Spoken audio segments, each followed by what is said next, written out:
এই রাষ্ট্রের মালিক জনগণ, তারাই করবে নির্বাচন। সুপ্রিয় দর্শক, খান সোহেব আমানুল্লাহ উনি ঢাকা 15 আসন থেকে আসন্ন ত্রয়োদশ জাতীয় সংসদ নির্বাচনের একজন পদপ্রার্থী। উনি জনতা দল থেকে দাঁড়িয়েছেন। আমি ওনার কাছে যাওয়ার আগেই আমি একটু বলতে চাই, যারা জনগণের এই 10টি প্রশ্নের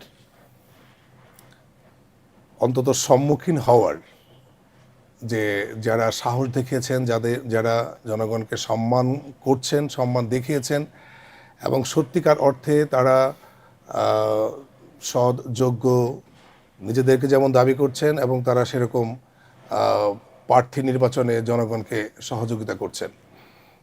আমি সরাসরি খান সোহেব আমানুল্লাহর কাছে চলে যাব 10টি প্রশ্ন নিয়ে। যেহেতু সময় স্বল্পতার কারণে আমরা প্রথমেই প্রশ্নে চলে যাব, আলোচনা প্রশ্নের মধ্যেই থাকবে। আমাদের প্রথম প্রশ্নই হচ্ছে, আপনি কেন সংসদ সদস্য হতে চান? জি, আসসালামু আলাইকুম। অনেক ধন্যবাদ ভাই। আপনি এবং আপনার টিমের যারা আছেন তার কাছে আমি কৃতজ্ঞ যে আপনারা আমাদেরকে এত চমৎকার একটা প্ল্যাটফর্ম দিয়েছেন, যেখানে আসলে আমরা ডিরেক্টলি মানুষকে জানাতে পারছি। কারণ বিগত 40-50 বছরের ইতিহাস যদি আপনি দেখেন, মানুষ কখনো জানতে চায় নাই, কেউ কখনো কাউকে প্রশ্ন করে নাই যে আপনি কেন সংসদ সদস্য হতে চান। যে প্রশ্নটা সবার আগে একটা ম্যান্ডেটরি কোশ্চেন থাকা দরকার ছিল, একই সাথে কতগুলো প্যারামিটার দেওয়া দরকার ছিল যে আপনি যে হইতে চাচ্ছেন, anyone can want anything, anyone can wish for anything. একজন পাগলও বলতে পারে যে আমি এটা হইতে চাই, বাট হইতে চাওয়ার সাথে সাথে প্যারামিটারটা ঠিক আছে কিনা, দক্ষতা যোগ্যতাটা ওই জায়গা মতো আছে কিনা। সো আমার কাছে যদি জানতে চান যে আমি কেন হইতে চাই, আমি খুব চাইল্ডহুডে আমি চলে যাব। দ্য মোমেন্টে আমরা ছোট ছিলাম, আপনার মনে আছে কিনা যে আমরা ওই সময় কাজী আনোয়ার হোসেনের একটা বই পড়তাম। বইয়ের মূল ক্যারেক্টার ছিল মাসুদ রানা। মাসুদ রানা আসলে জেমস বন্ডের একটা বাংলা ভার্সন ছিল। আমরা আমাদের জেনারেশনে, আমাদের আগে পিছিয়ে মোটামুটি একটা নির্দিষ্ট সেগমেন্টের জেনারেশন, ওনাদের দেশপ্রেমের দীক্ষাটা হয়েছিল মাসুদ রানাকে কেন্দ্র করে। জেমস বন্ডের মতো একটা স্পিওনাজ এজেন্ট, যার সৃষ্টি হয়েছিল 71-এর আগে থেকে। মোরলেস আমি দেখেছি উনি 2004-05 পর্যন্ত সার্ভ করে গিয়েছেন আমাদের ন্যাশনকে, ইয়াং যারা পড়তেন। এর পরেররা হয়তো বা পান নাই ওইভাবে, ফেসবুক বা অন্য সোশ্যাল মিডিয়ার কারণে। ওইখানে দেখা যেত যে সে একটা কসমোপলিটন ক্যারেক্টার, সে পৃথিবীর অনেক জায়গায় যাচ্ছে, অনেক কিছু করছে। At the end of the day তার সবসময় মনে থাকতো কীভাবে দেশকে সার্ভ করা যায়, কীভাবে দেশের মানুষকে ভালোবাসা যায়। ওইটা যখন আমরা ক্লাস 7-এ আমি ক্যাট কলেজে পড়েছি, ঝিনাইদহ ক্যাট কলেজে, ওইটা আমার মনে প্রেথিত হয়েছে। পরবর্তী সময়ে ক্লাস 12-এ আমি বাংলাদেশ মিলিটারি একাডেমিতে জয়েন করি, ক্যাট কলেজ থেকে হয়ে আসবার পরবর্তী সময়ে। সো মিলিটারি একাডেমিতে জয়েন করবার পর আমি বাংলাদেশ আর্মির একটা নির্দিষ্ট ইউনিটে কমিশনড হই। ওইখানে আমি 13 বছর চাকরি করি। পরবর্তী সময়টা খুব কষ্টের। এই সময়টা ফ্যাসিস্ট গভর্নমেন্ট দেখেছি। যখন আমরা 2008 সালে দেখছি যে বাংলাদেশের total environment, geopolitical structure change হচ্ছে, তো সব কিছু দেখার পরবর্তী একটা সময়ে যখন দেখলাম যে না, আমাদের জেনারেশনটাকে খুব সিস্টেমেটিক্যালি তৈরি করা হয়েছিল আই হেট পলিটিক্স একটা জেনারেশনের নাম দিয়ে। সো আই হেট পলিটিক্স দুর্দান্ত খারাপ একটা ব্যাপার। আপনি যখন একটা দেশে থাকবেন, ওই দেশের বাচ্চার দুধ থেকে শুরু করে একদম হাই এন্ড প্রোডাক্ট, আপনি দেশের বাইরে যাচ্ছেন, দেশের বাইরে থেকে জিনিস আসছে, সব কিছুই কিন্তু রাজনীতির সাথে জড়িত। আপনার ফরেন পলিসি বলেন, আপনি শিক্ষানীতি বলেন, আপনার ট্যাক্স বলেন, সব কিছু রাজনীতি। তো আপনি যদি এই দেশের শিক্ষিত মানুষদেরকে সামহাও পুশ করতে পারেন যে না, উই হেট পলিটিক্স, হ্যাঁ আমরা সব কিছু করবো কিন্তু রাজনীতি করবো না, এটার জন্য হয়তো কি যে খুব ব্রিলিয়ান্ট ছেলেপেলেগুলো ওনারা যখন আসতেন, ওনারা তখন রাজনীতির বলি হইতেন, ওনারা তখন সিস্টেমের বলি হইতেন, ওনারা অ্যাডপ্ট করতে পারতেন না, দেশের বাইরে চলে যেত। সো সিস্টেমেটিক্যালি আপনি পুশ করতেছেন দেশের মেধাগুলোকে দেশের বাইরে চলে যেতে। এটা বুঝতে আমার একটু সময় লাগছে। 2016 সেপ্টেম্বরে আমি আসলে আর্মি থেকে একেবারেই বিদায় নিয়ে চলে আসি। 17 থেকে আমি রাষ্ট্র চিন্তা নামে আমাদের একটা ফাউন্ডেশন ছিল, যেখানে আমরা পড়াশোনা করতাম, রাজনীতি কী বোঝার চেষ্টা করতাম। তো 17-তে আমার আসলে রাজনীতিতে আসা।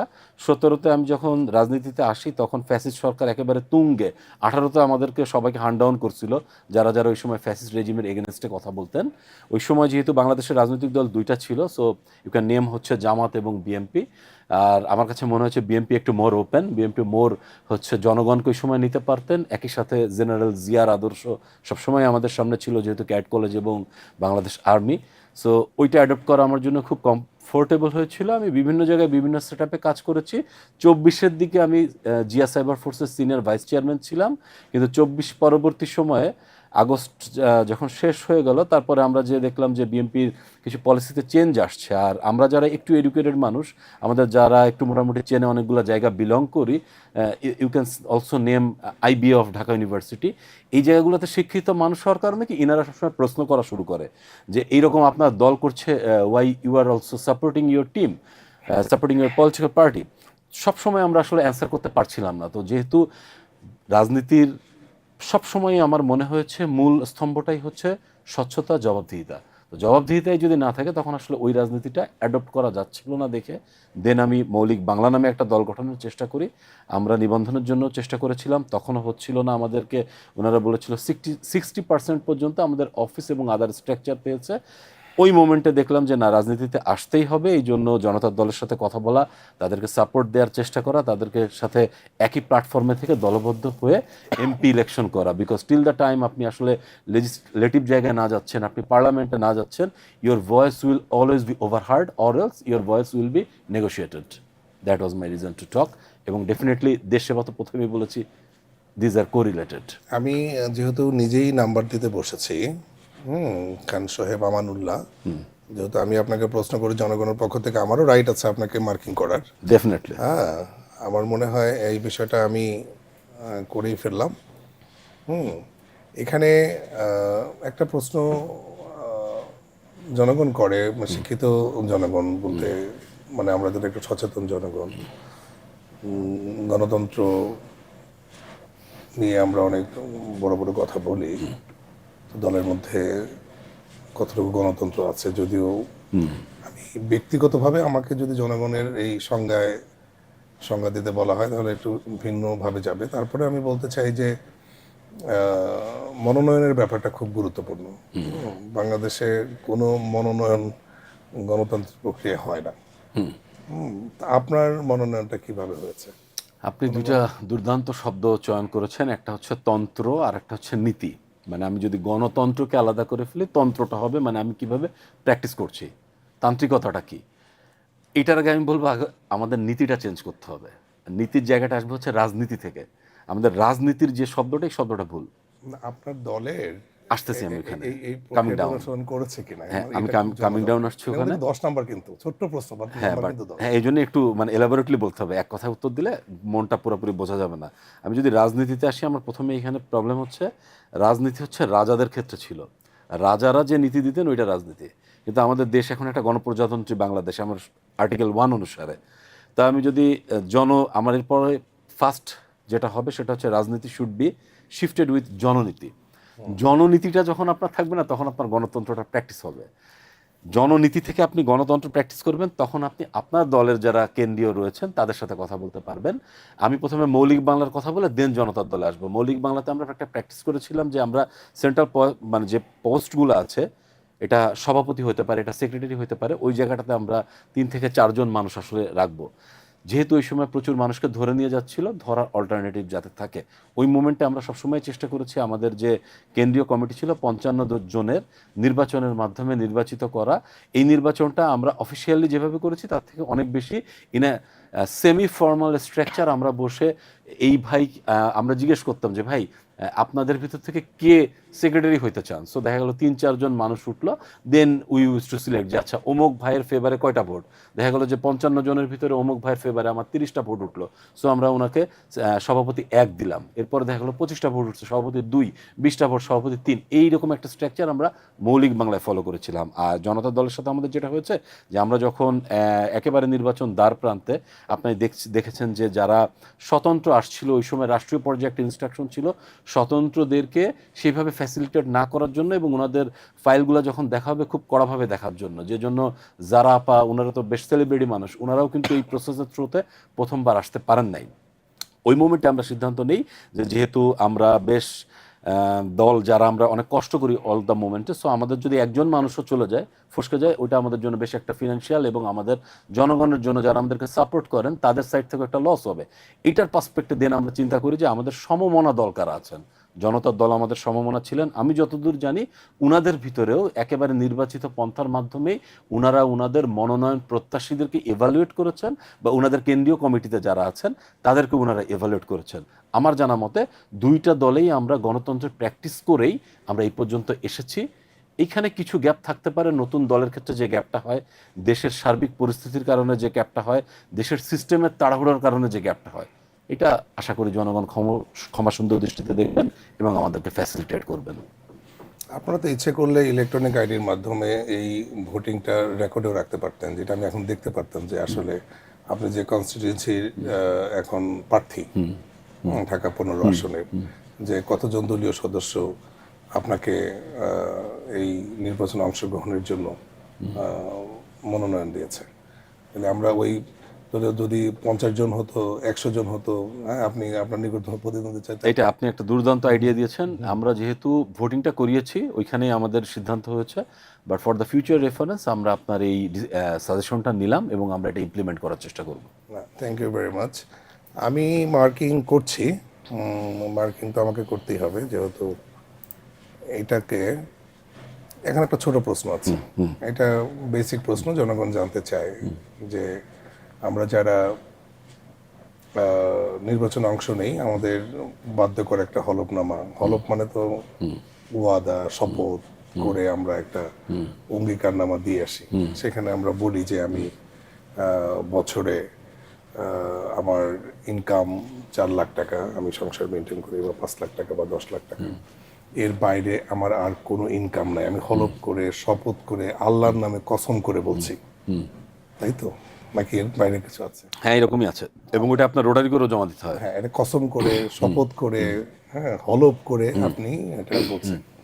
আপনি নিজেও জানেন যে জনমনে এটা নিয়ে অনেক প্রশ্ন আছে, তারা কতটুকুকে আস্থা রাখে সেটা কারণে এই প্রশ্নটা আসলে পুনরাবৃত্তি করা, ওখানে থাকার পরেও কেন আমরা এটাকে ছোট করে ফেলেছি, একদম ছোট, যে শুধু এইটুক বলবেন যে আপনার আয়ের মূল উৎসটা কি।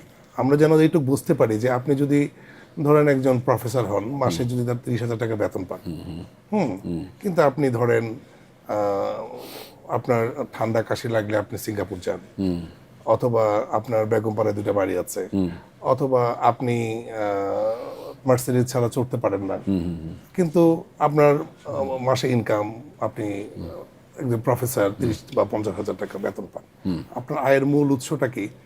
এটা দিয়ে দেখি জনগণের পক্ষ থেকে আমি একটা সঠিক মূল্যায়ন করতে পারি।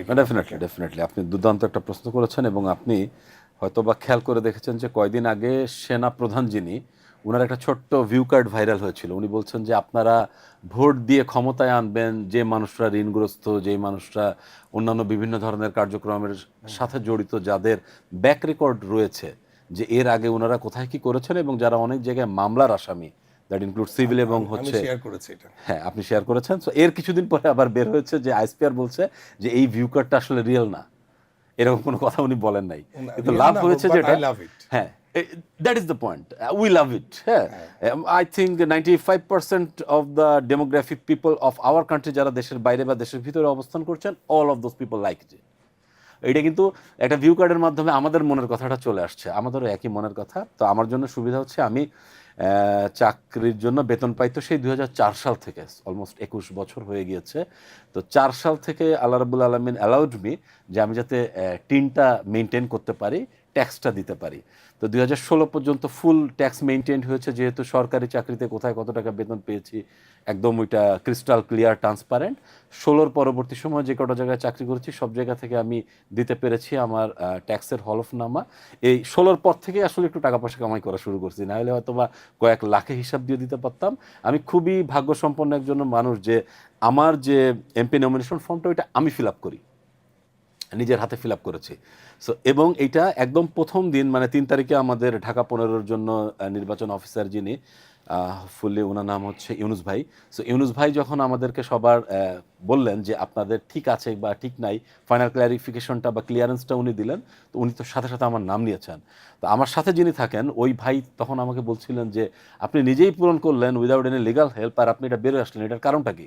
তখন আমি বললাম বিকজ গত 5 থেকে 10টা বছর আমার ট্যাক্স ফাইল পুরোপুরি ক্লিয়ার, আমি জানি আমি কোথায় কত টাকা ক্লেম করেছি, এবং আমি আমার হলফনামায় যে টাকাটা দেখিয়েছি যদি পাবলিক কখনো খুঁজে দেখে বা সরকার যন্ত্র খুঁজে দেখে তাহলে এর থেকে কম পাবে, এর থেকে বেশি কখনো পাবে না। হ্যাঁ, সো কমটা হয়তো বা তাদের ফিল আপ করতে হবে আমাকে বিভিন্নভাবে হাদিয়া টাদিয়া দিয়ে, আর বেশি হইলে তো তখন আলাদা একটা স্টেট পলিসির ভিতর দিয়ে ঢুকে যেতাম, স্টেট একটা লিগাল সিস্টেমের ভিতর দিয়ে যাইতাম। অ্যাট প্রেজেন্ট আমার সোর্স অফ ইনকাম কনসালটেন্সি, এবং এটাও একদম ক্রিস্টাল। আমি যেহেতু ইউএনএ এইচআর এবং অ্যাডমিন কনসালটেন্ট হিসেবে কাজ করেছি, আরও দু একটা জায়গায় আমার কাজ করার সৌভাগ্য হয় পরামর্শক হিসেবে। অন এ রিসেন্ট বেসিস হয়তো বা আমি কথা বলার জন্য, বা এই যে এখন যেমন আমাদের বিভিন্ন জায়গায় টক শো হয়েছে বা এক্সপার্ট ওপিনিয়ন হয়েছে, এর জন্য কিছু কিছু অল্প হাদিয়া পাচ্ছি। এই হচ্ছে আমার মূল ইনকাম। আর এর আগের ইনকাম ছিল বাংলাদেশ সরকারের 13 বছরের চাকরি, এই 13 বছরের চাকরির অল্প কিছু পেনশন, আমি পৈতৃক সম্পত্তি আর অল্প একটু কৃষিযোগ্য জমি আছে, না বললে জিনিসটা একদম হ্যাঁ, এটা এটা হয় না। এটা এটা ঠিক আছে। এটা আমাদের এখানে, সবারই আছে। এটার বাইরে একটু জিজ্ঞেস করি যে আমি একটু দেখলাম যে এমপি পদপ্রার্থী যারাই আসেন বা আমার সাথে যারা অনেকে যোগাযোগ করেন, পিছনে 2টা গাড়ি, সামনে 3টা গাড়ি, 20টা মোটরসাইকেল, হ্যাঁ, তারপরে হ্যাঁ স্লোগান প্রোগ্রাম দেয়, এখানে আসার সময় এরকম অনেক ঘটে দেখি। কিন্তু তাদের কিন্তু আইবিএর বা আপনার মতো এরকম ব্যাকগ্রাউন্ড নাই, সরাসরি বলছি, ওই ব্যাকগ্রাউন্ডটা নাই। যারা আইন প্রণয়নে সক্ষম, ভাবতে সক্ষম, স্টেট পলিসি নিয়ে কথা বলতে পারে, ভাবতে পারে, চিন্তা করতে পারে, কিন্তু আপনি দেখলাম একেবারেই সাধারণভাবে, আমি এখানে একটা বলছিলাম যে কাকে যেন এসে বললাম যে সম্ভবত আমাদের একজন সুপারম্যানের ইন্টারভিউ নিতে হবে, কারণ এখনকার জামানায় যারা আছে, যারা প্রার্থী হয়েছেন, আমি তো মোটামুটি শতাধিক দেখলাম, সবার অনেকের সাথে কথা বলতে হয়েছে, একেবারেই ব্যতিক্রম একটা ক্যারেক্টার আপনি। হ্যাঁ, আপনার এই যে ধরেন সাধারণ জীবনযাপনের যে, এটা তো একটা বিরাট ব্যাপার যে আমি চাইলেই তো বিলাসবহুল জীবনযাপন করতে পারি, অনেকের ইয়েও থাকে যে আমি এখানে গেলাম না, আমি এটাকে একটা সেকেন্ড যদি আপনি জনগণের উদ্দেশ্যে বলেন যে এই যে অতি সাধারণ হয়ে যাওয়ার মধ্যে, বা এটা আসলে কি পারলে চাইলে কি পারা যায়? আপনার প্রশ্নগুলো ভাই এত চমৎকার এবং এইগুলো এতটাই পিন পয়েন্টেড যে চাইলেও 1 সেকেন্ডে এটার অ্যান্সার করা যাবে না। সো আপনার এখানে আমার বেসিক্যালি 2টা ব্যাপার চলে আসছে। একটা হচ্ছে not about the background, not about my educational qualification, rather than আমি কীভাবে আমার লাইফস্টাইল মেনটেন করি। এটার জন্য আমার এলাকার জনতাকে আমি সবসময় বলি যে ভাই, আপনারা যখন দেখবেন যে একজন মানুষের চারপাশে 50 জন মানুষ, সে লোকটা বিভিন্ন ধরনের অ্যাক্টিভিটিস করছে, তো আপনার তো নর্মাল ক্যালকুলেশন, আপনিও এই যুগেরই একজন মানুষ, আপনি হিসাব করে ফেলবেন তো কত টাকা তার খরচ হতে পারে। তো যেই টাকাটা খরচ হবে, উনি যদি 10 টাকা খরচ করেন, ওটা 10 দিয়ে গুণ দিবেন। 10 দিয়ে গুণ দিলে 100 টাকা হবে। 100 টাকা নির্বাচনের পরে আপনার এলাকার জন্য যে বরাদ্দ, এখান থেকে উনি এবং ওনার লোকেদের জন্য নিয়ে নেবেন। আর আপনি যখন ওনার কাছে একটা সমস্যা নিয়ে কথা বলতে যাবেন, তখন ওনার পাশে যদি 50 জন মানুষ থাকে, তাহলে আপনার কিন্তু 50 জন মানুষকে অতিক্রম করে ওনার পর্যন্ত যাইতে হবে এবং ওনার সাথে কথা বলতে হবে।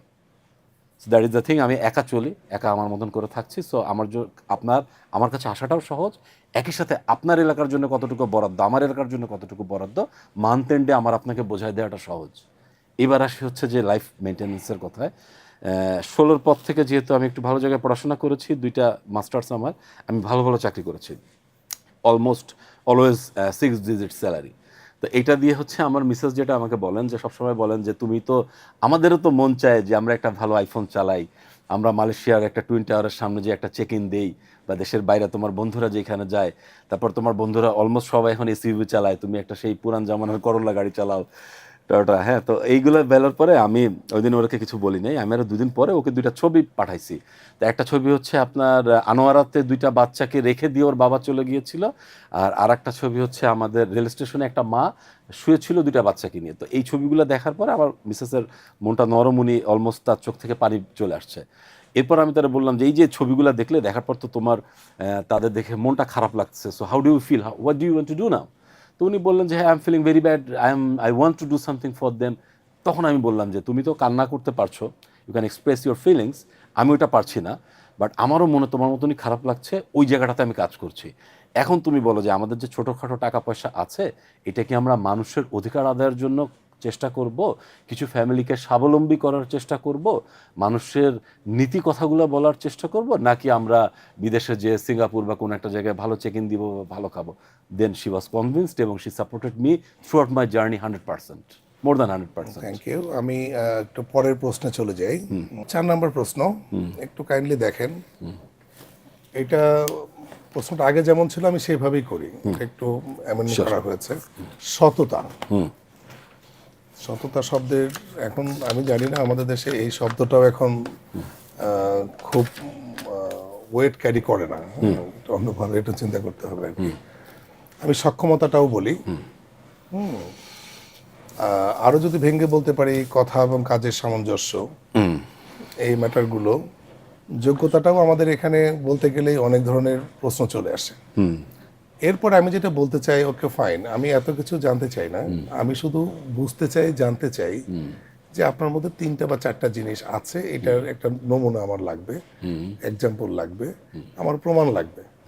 সেটা হলো আপনার ভিতর সততা আছে, এটার একটা প্রমাণ আমার দরকার। দেশপ্রেম আছে, এটার একটা প্রমাণ দরকার। আপনার আপনি যে আইন প্রণয়নে সক্ষম, সেটার একটা প্রমাণ আমার লাগবে। এবং আপনি কথা এবং কাজের মধ্যে মিল আছে, এটার একটা প্রমাণ আমার লাগবে। ফ্যান্টাস্টিক। এরকম কোনো নমুনা কি দিতে পারবো? একটু প্লিজ। হ্যাঁ, দিতে পারবো। দেখেই আমি কিভাবে যেন আসলে আজকাল খুব বেশি রেডি হয়ে থাকছি। হ্যাঁ, হয়তো বা অনেকদিন ধরে ব্রেনে থিঙ্কিং প্রসেসটা চালু ছিল। তো আপনি দুর্দান্ত প্রশ্ন করছেন, বিকজ এই জিনিসগুলাই কিন্তু আমিও আমার মতো করে ডেভেলপ করেছি।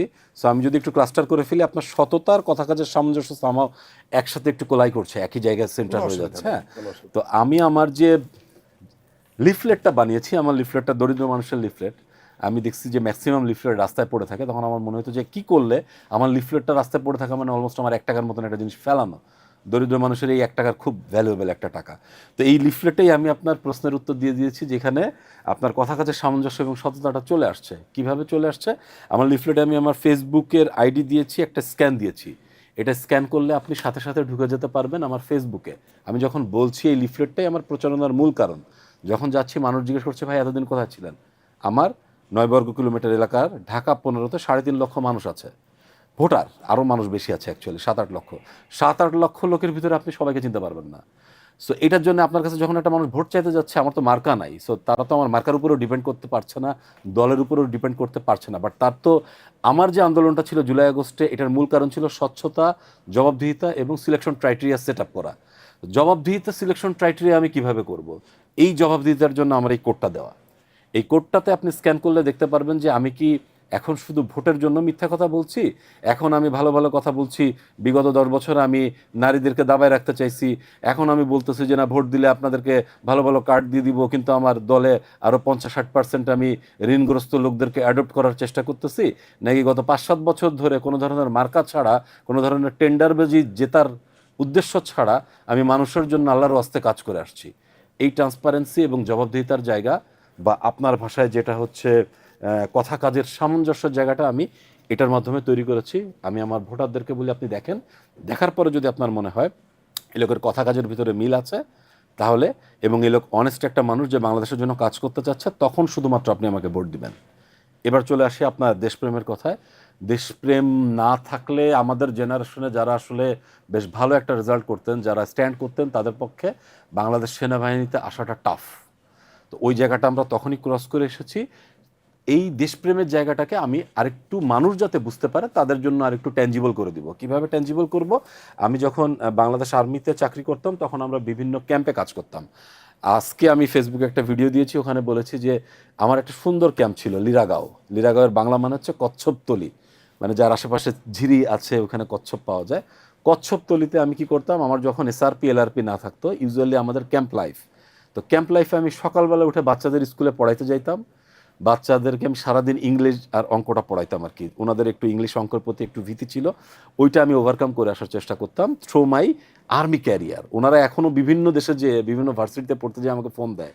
এটা আর্মির পরবর্তীতেও যখন আমি বাইরে আসছি, আমি ইউএনডিপিতে চাকরি করেছি, সেম হিল ট্র্যাক্স।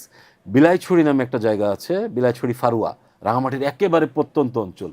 তো ওইখানে আমরা যাইতাম, ওইখানে আমাদের কাজ ছিল পানি পৌঁছায় দেওয়া। পানিটা আমরা খুব টেকনিক্যালি পৌঁছাইতাম। আমরা গ্র্যাভিটেশনাল ফোর্সের এগেনস্টে যে নিচে থেকে ধাপে ধাপে, যেহেতু পাহাড়টা অনেক উঁচুতে, ওই জায়গাটাতে নিয়ে যেতাম। তো এইটাকে আমি খুব পার্সোনালি নেই যে এই কাজটা আমার করতেই হবে, তার একটা ছোট্ট ইনসিডেন্ট ছিল। আমি একদিন ওইখানে যাই, মানুষজনের সাথে কথা বলছি, তো কথা বললে দেখি যে ছোট একটা বাচ্চা, আমার মেয়ের বয়সও তখন 6, ওই মেয়েটার বয়সও 6, সো ও মেরুদণ্ড থেকে বাঁকিয়ে গিয়েছে। তো আমি লোকজনকে জিজ্ঞেস করছি যে ওর কি এটা কোনো রোগের কারণে হয়েছে নাকি ম্যালনিউট্রিশন থেকে হয়েছে।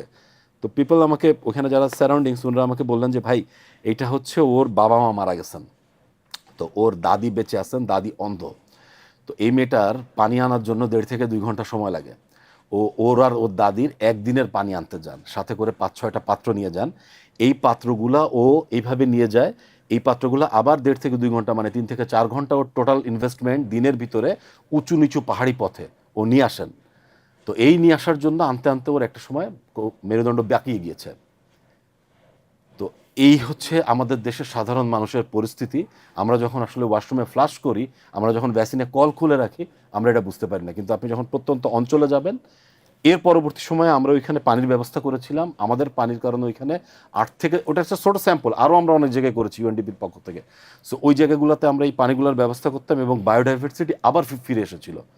এটা আপনি দেশপ্রেমের একটা ছোট্ট নমুনা ধরতে পারেন। আর দেশপ্রেম না থাকলে এখন কোনো পার্টির কাছ থেকে কোনো টাকা ছাড়া ঘরের খেয়ে রাস্তায় নেমে মানুষের জন্য কাজ করছি, এটাকেও আর একটা ক্যারেক্টারিস্টিক্স আপনি ধরতে পারেন। নেক্সটে চলে যাই। Sure. 5 নম্বর প্রশ্নটা উত্তরটা অর্ধেক দেওয়া আর কি। এটা আমরা বলি যে 1000 বছর ধরে, আমি এটা মিন করেছি এটা যে আমাদের এখানে প্রায় 10,000 বছরের হিস্টোরি আছে। তখন থেকেই ভারতবর্ষে মানুষ আসা শুরু করে। আর্যদের মনে হয় প্রথম আগমন, তারপরে সেখান থেকে রাষ্ট্র কায়েম, তারপরে রাজতন্ত্র এবং বিভিন্ন নিয়ম কানুন, যেগুলা আইন আমরা বলি না কেন, এবং সবগুলো আইনই কোনো না কোনোভাবে নিয়ন্ত্রণের জন্যই করা, জনগণের জন্যই করা হয়। এবং আইন করার হিস্ট্রিটা অবশ্য আমি যেভাবে পড়েছি সেটা হলো যে রাজা তো কর আরোপ করতেন, তাই না? রাজা কর আরোপ করতেন অথবা জোর করে কর আদায় করতেন। আইনটা সূত্রপাতটা হয়েছিল যে যাতে কোনো ক্ষুব্ধ লোক আবার গিয়ে তার ঘরে গিয়ে যাতে কেউ কিছু আনতে না পারে। এই যে নিয়ম কানুন বেরিয়ার করা, যে তোমার জন্য সব বেরিয়ার থাকবে, তোমার ঘরে গিয়ে আমি জোর করে তুমি যে ফসল উৎপাদন করেছো সেটা আমি উঠাই নিয়ে আসতে পারবো, কিন্তু তোমরা কেউ আমার সীমানার মধ্যে যেতে পারবে না। তুমি আমার ঘরের সামনে জুতা পরে হাঁটতে পারবে না। তুমি মানে এই যে নিয়ম কানুনগুলো, তারপরে এইটা পার হইলেই তোমার এই শাস্তি, তোমার এই শাস্তি, সেই শাস্তি, এইভাবে। অর্থাৎ আমি একটা নিয়ম করছি যে আমি চাইলেই আমি তার কাছ থেকে সবকিছু নিয়ে আসতে পারবো, কিন্তু সে আসবে তো দূরের কথা, চিন্তাও যাতে করতে না পারে, সেটার জন্য আমি ব্যারিয়ার করে রাখতাম যে আমার সম্পদে যেন সে হাত দিতে না পারে। রাইট। আমি যে তার সম্পদগুলো লুট করে নিয়ে আসছি সেটা আবার যাতে সে নিতে না পারে, হীরক রাজার দেশের মতো। হ্যাঁ, এটার জন্য সে ব্যারিয়ার গুলো করেছে। সেটাই হচ্ছে মূল আইন। আসলে আইনের সূত্রপাতটা আসলে এইভাবে শুরু হয়। তো সেইভাবে 1000 বছর ধরে আমরা ওই একটা দেখেছি। তারপরে মোগল আমল, ব্রিটিশ আমল, পাকিস্তান আমল, বর্তমানে বাংলাদেশ আমল, আইন তো একই আছে।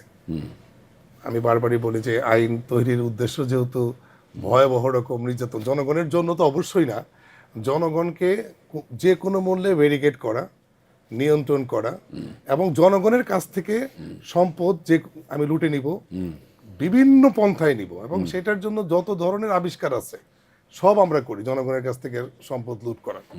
দেখেন আপনি যদি বর্তমান চিত্রটাও দেখেন তাই। কিন্তু জনগণ যাতে কোনো প্রশ্ন করতে না পারে। আপনি জানেন যে বিগত গভর্নমেন্টের সময় ডিজিটাল অ্যাক্টের যে মামলাগুলো হয়েছে, আপনি কোনো প্রশ্ন করতে পারবেন না। আমি চুরি করব, ডাকাতি করব, ব্যাংক লুট করে নিয়ে যাব, কিন্তু কেউ কথা পর্যন্ত বলতে পারবে না। ওই যে রাজাদের ওই ফর্মুলাটাই এখানে প্রয়োগ করা হয়েছে। তো আমি কেন একটু এলাবোরেটলি প্রশ্নটা আপনার কাছে নিয়ে যেতে চাই, সেটা হলো যে এই যে 1000 বছর ধরে অন্যের পরের আইন দ্বারা আমরা যেভাবে নির্যাতিত হয়েছি, নিষ্পেষিত হয়েছি, নিপীড়িত হয়েছি, আমাদের যে যে অপরিসীম কষ্ট হয়েছে, আমরা এটা চাই না। আমাদের জন্য আমরা আইন চাই, আমাদের কল্যাণের জন্য আমরা আইন চাই, আমাদের জনগণের কল্যাণের জন্য আমরা আইন চাই, আমরা বাংলাদেশের মানুষের জন্য আইন চাই। এই ধরনের আইন প্রণয়নের ক্ষেত্রে আপনি আসলে কোনো পদক্ষেপ নেবেন কিনা? অনেক বড় প্রশ্ন, উত্তর অনেক বড় হবে। একদম প্রথমের আমি 1000 বছরটাকে ক্লাস্টার করব না, আমি আর একটু ন্যারো ডাউন করে 1757 দিকে চলে আসব। 1757 দিকটাতে যদি আপনি তাকান, ওই সময় বাংলাদেশে অলমোস্ট অটোম্যান এম্পায়ার বা ওনাদের যারা প্রেডিসেসর ছিলেন বা মুঘল এম্পায়ারের লোকজন কাজ করছেন। হ্যাঁ, ওই সময় আপনি যদি বাংলাদেশের অর্থনীতি দেখেন, আপনি প্রথমে সাউথ টাউন নিয়ে চিন্তা করেন, সাবকন্টিনেন্টে 1/5 জিডিপি, সরি 1/3। আপনি যদি বাংলা নিয়ে চিন্তা করেন, বাংলা 1/5 or 1/6 নিয়ার অ্যাবাউট। তার মানে the things are pretty good. আপনার শাসক যিনি আছেন উনি আপনার কাছে ট্যাক্স নিচ্ছেন। অটোম্যানরা টিকে ছিল বা মুঘলরা এত বছর টিকে ছিল বিকজ ওনারা রিলিজিয়াসলি কারোর উপরে কোনো কিছু ইম্পোজ করতো না, ওনারা কখনো আপনার ডিএনএ চেঞ্জ করতে চাইতো না। একটা মানুষ যখন আপনার ডিএনএ চেঞ্জ করতে চাইবে, ওই সময় হচ্ছে মেইনলি রিভোল্ট এবং মেইনলি আপনার নিষ্পেষণের খেলাটা শুরু হইলো, যেটা ব্রিটিশরা 1757 থেকে আপনারা দেখাই দিল। 200 বছর রাজ করে গেল, প্রতি 2 বছর অন্তর একটা করে দুর্ভিক্ষ ইন্ডিয়ান সাবকন্টিনেন্টের ভিতরে, কোনো না কোনো সময় 2 বছর অন্তর একটা করে দুর্ভিক্ষ।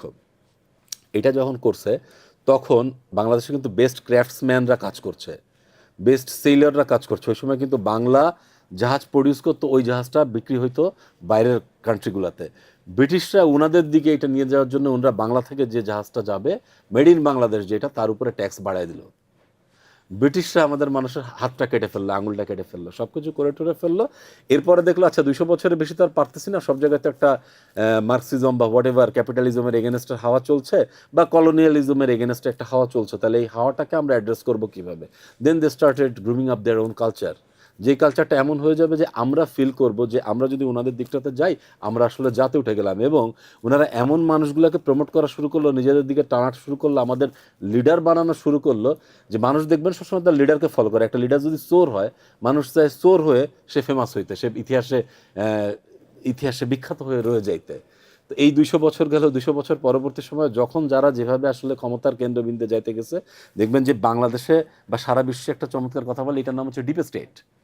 This is a very vital thing in the world. Deep state actually আপনার এই সব জিনিসগুলোকে রুল করে। কীভাবে রুল করে?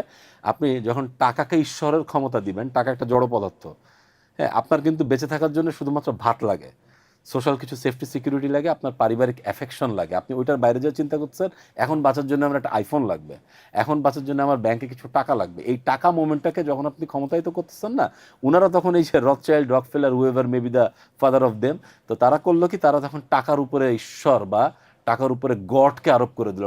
The money become the second god. এইটা দিয়ে ওনারা তখন ডিপ স্টেট ঘোরানো শুরু করলো। কীভাবে ঘোরানো শুরু করলো? আপনি যখন মার্কেটে যাচ্ছেন, মানুষের সাথে কথা বলছেন, আপনি যখন কোনো কিছু কিনতে চাচ্ছেন, দেন ইউনিট দ্য মানি। ধরেন আজকে আপনি আর আমি কেউ কিছুই না, ওয়ার্ল্ডে আমাদের কেউ চিনে না।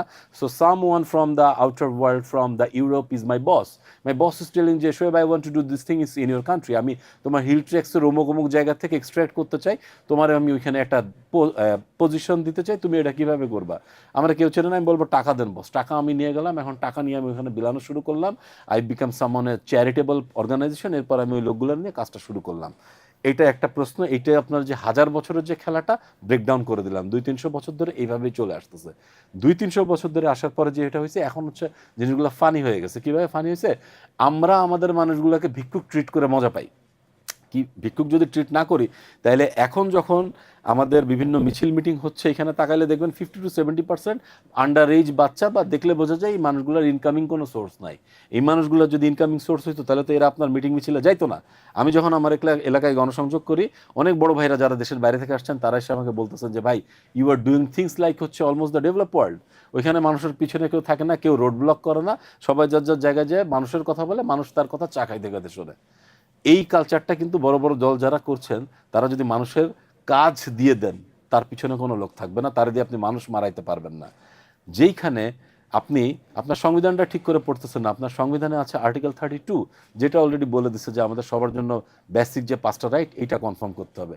আপনি তো বলতে পারেন যে ঠিক আছে, আমি আর্টিকেল 32 নিয়ে কাজ করব, আমি মানুষের কাছে খাবার পৌঁছাই দেবো, যেই মানুষটার বয়স অনেক হয়ে যাচ্ছে 60+, তার জন্য আমি মাস্ট হসপিটাল সিস্টেমের ব্যবস্থা করব, যেই বাচ্চাটা ছোট, বাবা মা নাই, ওর জন্য আমি একটা সোশ্যাল সিকিউরিটি হোমের ব্যবস্থা করব। সবাইকে আমি এমনভাবে তুলে নিয়ে আসবো যাতে কেউ লেফট ওভার না থাকে।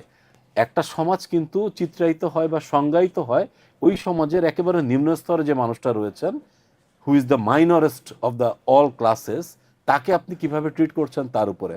আপনি আজকে 2025 সালে এত কিছু পড়তেছেন, আপনার আশেপাশে এতগুলো এক্সপার্ট, এই এক্সপার্টরা কেউ আপনাকে বলে নাই যে আপনি যে সুবিধাগুলো দিচ্ছেন এটা তো আপনি প্রুফ করে দিচ্ছেন যে আমাদের মানুষগুলো কাঙালি, ওরা আপনি কাঙালি ভোজ দিতে চাচ্ছেন। তো ওইটার থেকে আপনি যতক্ষণ বেরোয় না আসতে পারবেন ততক্ষণ এইটা হবে না। 1000 বছর ধরে এই পদক্ষেপে যদি আমি আসতে চাই, নির্বাচিত নাও যদি আমি হই, তাও কোনো সমস্যা নেই। আমার যতটুকু ক্ষমতা আছে এটা দিয়ে আমি মানুষের স্কিল ডেভেলপ করার চেষ্টা করব। খুব মাইনর একটা জায়গা ধরেছি, সেই জায়গাটা হচ্ছে ল্যাঙ্গুয়েজ। আমার দেশের মায়েরা কি করে, মিডল ইস্টে যায়, মিডল ইস্টে যেয়ে ওনারা যখন অত্যাচারিত হন, আপনি যদি খুব কাছাকাছি একটা দেশ ফিলিপাইনের দিকে তাকান, ফিলিপাইনের যারা ওয়ার্কার বাইরে কাজ করে সপ্তাহ এন্ডে ওনারা একটা কমন জায়গায় গেট টুগেদার করে, ওইটা ওনাদের সোশ্যাল হোম, যারা বাইরে থাকেন ওই জায়গা থেকে ওনারা লিগাল সাপোর্টটা পান, স্কিল সাপোর্টটা পান। আমার মাদেরকে আমি স্কিল সাপোর্ট দিব যাতে আমার মাকে কেউ বের করে দেওয়ার পরে উনি ওই এম্বাসি কোন ভিআইপি রোডে ওইটা খুঁজতে খুঁজতে আবার আরেকটা মানুষের কাছে বিক্রি না হয়ে যান। That is my mission and vision. আমি আপনাকে একটু হেল্প করি। আমার একটা সফটওয়্যার আছে লিগ্যাল টেকনোলজি, পৃথিবীর যে কোনো প্রান্ত থেকে সে জাস্ট মেসেজ করেও তার প্রবলেমটা সে ড্রপ করতে পারবে। এরকম আমরা অ্যাপ করেছি, আমরা এটা নিয়ে গভর্নমেন্ট লেভেলে চেষ্টা করেছি। আপনার সৌদি আরবে বা যে কোনো একটা, সেটা কাজের বুয়াও হতে পারে, যেমন আপনার হোয়াটসঅ্যাপ মেসেজ বা মেসেঞ্জারে এখানে বসে শুধু বলবে যে আমি বিপদে আছি, ওকে, ওইটার আইপি ধরে আমার এই টেকনিক্যাল টিম সাথে সাথে আপনার অ্যাকশনে যেতে পারবে। ওকে, দেন আমাদের হচ্ছে শ্রম মন্ত্রণালয়ে বলতে হবে যে ইউ হেল্প আস, বিকজ আমার আসলে জানতে হবে। এটা আমরা সিস্টেমটা ডেভেলপ করেছি গভর্নমেন্ট। আমি চাই উই ক্যান ইমপ্লিমেন্ট। আমি যেহেতু লয়ার, আমার ইংল্যান্ডের ফার্ম স্টিল এক্সিস্ট করে, বাইরে আমাদের অফিস, আমার একটা মিনিমাম একটা সেটআপ আছে। ওকে, আমি চেষ্টা করছিলাম একটু গুছিয়ে যাতে এটা করা সম্ভব, মানে পৃথিবীর যে জায়গায় বাঙালিরা বিপদে থাকুক না কেন তাৎক্ষণিকভাবে তাদের পাশে দাঁড়ানোর করা যায়। এটা আমাদের মাননীয় প্রধান উপদেষ্টাও বোধহয় এরকম একটা সফটওয়্যার কথা বলছিলেন। হ্যাঁ, উনি কিভাবে বলছেন জানেন? আমি যখন ওনার ইয়েতে যে এইগুলো বলে আসছি, বলার কয়দিন পরে উনি আর আমাকে না ডেকে এই ধরনের কথা বলার চেষ্টা করছেন। যাই হোক, এটা খুব ভালো একটা আইডিয়া। আমরা এটা উই ক্যান ইমপ্লিমেন্ট। হ্যাঁ, এটা তবে আপনার কথা শুনে যেটা বোঝা গেল যে আমি 1000 বছর ধরে শুধু লুফলি খুঁজে বেড়াইলাম, আপনি তো দেখি যে তার চাইতে বেশি কাজ করেছেন। আসলেই আমাদের জন্য সেগুলো, সেই আইনগুলো না, সেটা নিয়ে আমি অনেকবার কথা বলেছি। আমাদের নতুন আইন দরকার, আমাদের জন্য দরকার, আমাদের কল্যাণের জন্য দরকার। সেই ক্ষেত্রে আপনি সংসদ সদস্য যদি হয়ে যান, আপনার একটা বলিষ্ঠ পদক্ষেপ থাকবে আশা করি। এখন হচ্ছে একটু সেন্সিটিভ একটা ইস্যু, সেটা হচ্ছে যে সরকারি কর্মকর্তা কর্মচারীদের দায়িত্ব, জবাবদিহি এবং দায়বদ্ধতা, এইটা পৃথিবীর মধ্যে সবচেয়ে উদাসীন, যেমন সংবিধানে, আরপিওতে, চাকরিবিধিতে কোথাও তাদেরকে সুনির্দিষ্টভাবে রেসপন্সিবল করা হয়নি। সেনাবাহিনীর রুলসটা একটু ডিফারেন্ট। এটা যদি বাদ দেই, আমাদের যে ব্যুরোক্রেসিগুলো, ওটা বাদ দিবেন না, ওটাও আমি আসবো। তো এখন যারা সুনির্দিষ্ট রিসার্চ করে, আমরা জানি যে মানে একমাত্র দেশ পৃথিবীতে, যেমন আপনি রেজিস্ট্রেশন করছেন, আমি রেজিস্ট্রার, আমি আপনাকে, উনি আসলো একটা প্রস্তাব নিয়ে যে আমি তো ওনার কাছে সংসদ ভবন বিক্রি করতে চাই, আমি দলিল করে দিয়ে দিলাম, কেওয়াচ একটা লাগাই দিলাম। বাংলাদেশে যত মামলা হয় তার 99% কারণ হচ্ছে রেজিস্ট্রার। আমি দায়িত্ব নেব ভূমি রেজিস্ট্রেশনে যারা রেজিস্ট্রার বিভাগের রেজিস্টার অফিসে, রেজিস্ট্রার অফিস হলো 99% দায়ী, এবং এক একটা পদ 50 কোটি 100 কোটি টাকা নাকি বিক্রি হয়, কে কখন কিভাবে আসবে, এবং এটা ওপেন আইন করে ঘুষ খাওয়ার ব্যবস্থা করে দেওয়া হচ্ছে, সেই আইন বাংলাদেশে আছে। এবং আইনটা হইলো ডিসক্লেইমার, ডিসক্লেইমারটা হয়তো আপনার রক্ষা কবচ। হ্যাঁ, আপনাকে ইনডেমনিটি দিছে কিভাবে দেখেন, যে আপনি যাই রেজিস্ট্রি করে দেন না কেন আপনাকে জিজ্ঞাসা পর্যন্ত করা যাবে না, আপনি এটার কোনো দায় দায়িত্ব আপনার নাই। এবং একটা রেজিস্ট্রেশনকে কেন্দ্র করে 100 মামলা হয়েছে, 200 খুন হয়েছে, আপনি কোনোদিন শুনছেন এটার কারণে ওই রেজিস্ট্রারের জেল হয়েছে? না, শুনছেন কখনো? কারণ তাকে ওই ইনডেমনিটি দিয়ে রাখা হয়েছে। ওইটাই ব্রিটিশ সময়কার ইনডেমনিটি আপনি এখনো চালাচ্ছেন। ইনডেমনিটি ওখানে দেওয়া হয়েছে। আপনার প্রত্যেকটা সরকারি কর্মচারী কর্মকর্তার প্রত্যেকটা জায়গায় যাতে তাদের ইনডেমনিটি আছে, যেমন আপনার এসএসসি অ্যাক্টে সরকারি কর্মকর্তা কর্মচারী যতই দুর্নীতি করুক না কেন, যতই শব্দটা ব্যবহার করলাম, আপনি বিলিয়ন ডলার আপনি যদি বাংলাদেশ বিক্রিও করে দেন, তারপরে ঊর্ধ্বতন কর্তৃপক্ষ ছাড়া আপনাকে জিজ্ঞাসা পর্যন্ত করা যাবে না। আমরা জানি আমলযোগ্য কোনো অপরাধ হইলে সংসদে বক্তৃতা দেওয়ার সময় ইংল্যান্ডের পুলিশ প্রধানমন্ত্রীকে গ্রেফতার করতে পারে। আপনি কি জানেন এটা? আমলযোগ্য কোনো কিছু হইলে সংসদে বক্তৃতা দিচ্ছে প্রধানমন্ত্রী, ওই সময় যদি আমলযোগ্য কোনো অপরাধ তার বিরুদ্ধে এরকম এলিগেশন, প্রুভেন এলিগেশন থাকে, পুলিশ সিপাই তাকে অ্যারেস্ট করতে পারে। আর আমাদের দেশে আপনি দেশ বিক্রি করে দেওয়ার মতো অপরাধ করলেও জিজ্ঞাসা করতে পারবে না, আপনার আবার ঊর্ধ্বতন কর্তৃপক্ষের পারমিশন লাগবে। ইনডেমনিটি গুলো খেয়াল করেন, ডিসক্লেমার গুলো খেয়াল করেন। এখন এই জায়গাটাতে আমরা এসেছি যে সরকারি কর্মচারী কর্মকর্তা যারা আছেন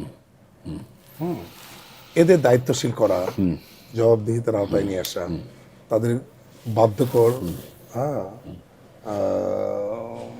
ভাবে যদি দায়বদ্ধ করা যায়, এটা যেমন ইন্টারন্যাশনাল রেল সিস্টেমটা যেটা হয়তো রেসপন্সিবিলিটি, অ্যাকাউন্টেবিলিটি এন্ড লায়াবিলিটি, এটা এখন খুব এস্টাবলিশড। তো এই ধরনের কোনো পদক্ষেপ নেওয়ার দুঃসাহস দেখাবেন কিনা? আমি অবশ্যই দুঃসাহস দেখাবো, যদি আল্লাহ আমাকে ওই পর্যন্ত অ্যালাউ করেন। যদি নাও করেন আমি এটা নিয়ে বলতেই থাকবো। আপনি যেমন দুর্দান্ত কিছু সাইট কভার করেছেন, আমি এই সাইট যেহেতু কভার হয়ে গিয়েছে, আমি বাকি সাইটটা কভার করছি। আপনি যদি দেখেন যে আর্টিকেল 47 বলে একটা আর্টিকেল আছে, আর্টিকেল 47, এইখানে ওনারা বলছেন যে বাংলাদেশ সেনাবাহিনী বা সশস্ত্র বাহিনীতে যারা চাকরি করেন তারা ওনাদের সিনিয়রদের গুড অর্ডার বা কমান্ড মানতে বাধ্য। আচ্ছা, আপনি এখন গুড অর্ডার বা কমান্ডকে কিভাবে ডিফাইন করবেন ওই মোমেন্টটাতে? বিগত 17 বছরের দিকে আপনি তাকান, আপনি যদি 17 বছরের দিকে তাকান, তখন তো ফ্যাসিস্ট যে কোনো অর্ডারই গুড অর্ডার ছিল। তাহলে একজন অফিসার বা একজন মানুষ এখানে যারা চাকরি করেন, অন্যান্য সদস্যরা, এনসিও বা আদার র্যাঙ্কস, ওনারা যদি কেউ কোনো কারণে ওই অর্ডারটা তখন না মানেন, এর পরবর্তীতে কি হবে? তাহলে এখন তো ওই জায়গায় সময়টা নাই। তাহলে এই সময়টাতে তার যে কষ্টটা বা সে যে ওই সময় ফ্যাসিস্টের আদেশটা মানতে চায় নাই, সেটাকে তো কোনো না কোনো আদালতে নিয়ে প্রুফ করতে হবে বা তার জন্য বিচারিক একটা ব্যবস্থা চালু করতে হবে, যে যাতে মানুষ হিসেবে সে ন্যূনতম মৌলিক অধিকার তার কনফার্ম হন। এটা কিন্তু নাই। আমরা বারবার বলছি, ব্রিটিশ আমাদেরকে শাসন করে চলে গেছে, তার দেশে এইগুলো চেঞ্জ হয়ে গেছে, পাকিস্তানে চেঞ্জ হয়েছে, ইন্ডিয়াতে চেঞ্জ হয়েছে। আপনি বলতে চান আপনারা কেউ এটা দিবে না, কারণ এটা যদি দেয় তাহলে আগামীতে যিনি সরকারে আসবেন তার পক্ষে তো আপনারে চালানো সম্ভব না। শুধুমাত্র এইটার কারণে যারা ওইখানে চাকরি করেন তারা পরবর্তীতে বলতে পারেন যে আমার তো আর কোনো যাওয়ার জায়গা ছিল না। আপনি আর্মি বা এয়ারফোর্স বা নেভিতে একদম বেস্ট পিপল চাচ্ছেন, তাদের কাছ থেকে আপনি ন্যূনতম লেভেলে, যেখানে অন্য প্রজাতন্ত্রের লোকেরা ঘুষ নিয়ে তাদের একটা আর্থিক সচ্ছলতা বানাইতে পারছেন, আপনার ক্ষেত্রে সচ্ছলতা হচ্ছে না। তো অনুচ্ছেদ 140 নিয়েও আপনার কথা বলতে হবে। ওখানে বলতে হবে যে ইন্টেনশনটা অনেক মেজর একটা জায়গা, এবং পুলিশ কিন্তু আপনাকে থামানোর জন্য করবেন, তাকে আপনি কি অ্যামুনেশন দিচ্ছেন, দ্যাট ম্যাটার্স, যেটা আপনার পলিসিতে চলে আসতে হবে। এবং একই সাথে দেখতে হবে তার ইন্টেনশনটা, সে কি কোমরের উপরে গুলি করছেন নাকি কোমরের নিচে। দ্য মোমেন্ট কোমরের উপরে, অটোমেটিক্যালি এটা ফৌজদারিতে চলে আসা উচিত বলে আমি মনে করি। আমি নির্বাচিত না হইলেও আমি এই দুইটা অনুচ্ছেদ নিয়ে কথা বলবো। পাশাপাশি আপনিও যে অনুচ্ছেদগুলো বলেছেন ওইটাকে আমি আরেকটু এনলাইটেন করে ওইটাও আমি কমিউনিকেট করার চেষ্টা করব আপামর জনসাধারণের কাছে। আন্তর্জাতিক আইন বা ইউ লতে পরিষ্কার করে বলা আছে যে যুদ্ধ লাগে নাই, অথচ স্বদেশীয় কাউকে এমন কোনো ঊর্ধ্বতন কর্তৃপক্ষ যদি আদেশ করেন যে আদেশ মান্য করলে একটা মানুষের জীবন চলে যেতে পারে, শঙ্কা আছে, সেই আদেশ ঊর্ধ্বতন কর্তৃপক্ষের সেই আদেশ অধস্থন কোনো কর্মচারী কর্মকর্তা মানতে বাধ্য নয়। এটা কি আপনার আমাদের দেশের সেনাবাহিনীতে এটাকে চর্চা করে না? না, এটা কিভাবে চর্চা হয়? এটা চর্চা হলো তো আপনি দেখতেন যে পরবর্তী সময়ে, এখন তো অনেক ধরনের কথা বলেন, কিন্তু একটা পাবলিক কনসেপ্ট হচ্ছে, সবাই বলে যে আন্দোলনের ছোঁয়া এসে থেমে গিয়েছিল জাহাঙ্গীর গেটে। ওই সময় 626 জন কর্মকর্তা জাহাঙ্গীর গেটের ভিতরে ছিল, যাদেরকে আমরা এখন পর্যন্ত কোনো বিচারে আনতে পারি না, যাদের নামটাও আমরা জানি না, কোথায় বাংলাদেশের কত টাকা গিয়েছে কিছুই জানতে পারি না।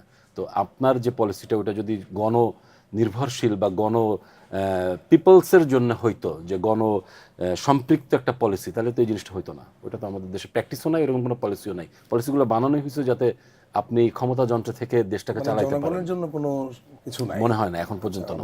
আমরা নেক্সট কোশ্চেনে চলে যাই। আমাদের এটা 7 নম্বর, যে স্থানীয় উন্নয়ন কার্যক্রম, আইন প্রণেতা হস্তক্ষেপ স্বার্থের দ্বন্দ্ব তৈরি করে। আমরা জানি যে বাংলাদেশে প্রচলিত আইন প্রণেতা যারা আছেন তারা লোকাল গভর্নমেন্টে ইন্টারফেয়ার করেন। আপনি যদি সংসদ সদস্য নির্বাচিত হন, তো সেই ক্ষেত্রে এই উন্নয়নমূলক কার্যক্রমে যেখানে সরাসরি অর্থ পাওয়ার সুযোগ আছে, সেখান থেকে নিজেকে কিভাবে বাঁচিয়ে চলবে? প্রথম কথা হচ্ছে, আমি সবাইকে বলেছি যে দ্য মোমেন্ট আমি এখানে যাব, হাদি ভাই একটা খুব দুর্দান্ত কথা বলতেন। হাদি ভাই বলতেন যে আমি প্রতি মাসে আমার এলাকার জন্য কত টাকা বরাদ্দ এসেছে, আমি কী কী কারণ খাতে খরচ করেছি, আমি এটা ট্রান্সপারেন্ট করে দেবো জনগণের জন্য, যাতে জনগণ দেখতে পারে। আর আপনি যদি আমাদের পলিসি নিয়ে কথা বলেন, তাহলে আমি বলবো আর্টিকেল 70। আর্টিকেল 70 আপনাকে কী করছে? 70 বলছে যে আপনি যদি আপনার জনগণের প্রতিনিধি হয়ে আপনি সংসদ ভবনে জনগণের পক্ষে কোনো একটা ভোট দেন যেটা আপনার দলের বিরুদ্ধে যাবে, সেটা কিন্তু তখন আপনাকে অ্যাকাউন্টেবল করে ফেলবে। আপনার দল থেকে আপনার বিরুদ্ধে ওনারা অবস্থান নিতে পারবেন, ওনারা বিভিন্ন কার্যক্রম করতে পারবেন। কাজেই আমি মনে করি আর্টিকেল 70 নিয়ে আমাদের কাজ করা উচিত, যদি আমরা চাই স্থানীয় উন্নয়ন কার্যক্রমে আপনি আইন প্রণেতার যে ভূমিকা, এটাকে ট্রান্সপারেন্ট করতে চান। এটা করলে অনেক দুর্দান্ত কাজ হবে। যে আইন প্রণেতা শুধু আইন প্রণয়ন করবেন? আইন প্রণেতার না, আমাদের দেশে আসলে 2-3টা ভার্সন হয়ে গিয়েছে। যে একটা ভার্সন হচ্ছে ওনার জনগণের জন্য স্থানীয় সরকারের সাথে সম্পৃক্ত, আর একটা হচ্ছে পলিসি লেভেলে। তো আমি মনে করি দুইটাই ডিফাইন করা উচিত। কারণ আপনি যদি পুরাপুরি স্থানীয় সরকারকে আইন প্রণেতা থেকে আলাদা করে ফেলেন, তখন কিন্তু উনি আবার হচ্ছে এমন একটা একপেশে জায়গায় চলে যাবে যে ওনার জায়গা থেকে জনগণকে সব কিছু দেওয়াটা সম্ভব হবে না, বিশেষ করে যারা কমিউনিকেশন না করতে পারবেন। তো এই দুইটার ভিতরে আপনার ব্যালেন্স করতে হবে। এটা তো পলিসি মেকিং আর এক্সিকিউশন, এটা তো দুই ডিপার্টমেন্ট। পলিসি মেকিং এবং এক্সিকিউশন যদি একই ব্যক্তির কাছে থাকে, এটা কি আপনার ওভারঅল কনফ্লিক্ট অফ ইন্টারেস্টের করবে? এই জন্য যত ধরনের লোকাল টেন্ডার থেকে শুরু করে কনস্ট্রাকশন বা ডেভেলপমেন্ট রিলেটেড কাজ, এটাতে আসলে ওনার একটা ফাইনাল অবজারভেশন থাকতে পারে, ওনার একটা ফাইনাল ক্ল্যারিফিকেশন থাকতে পারে, বাট ডেফিনেটলি উনি বা ওনার পরিবারের কেউ এখানে ডিরেক্টলি ইনভলভ হলে তখন কনফ্লিক্ট অফ ইন্টারেস্ট হবেই, যেটা এখন পর্যন্ত হয়ে আসছে আমাদের দেশে। দেখ, আমরা এই বিষয়টা বুঝতে পেরেছি। এটা আসলে খুব, এই জায়গাটা আরো দুর্দান্ত হবে যখন আপনি আপনার অডিটকে ক্ষমতায়িত করে ফেলবেন। এখন পর্যন্ত অডিটকে কিন্তু ক্ষমতায়িত আপনি করতে পারেন নাই। তবে এটা ক্লিয়ার হচ্ছে আইন প্রণয়নকারী যারা আছে, যার যেটা কাজ সেটা করুক না। হ্যাঁ, সেটা করুক।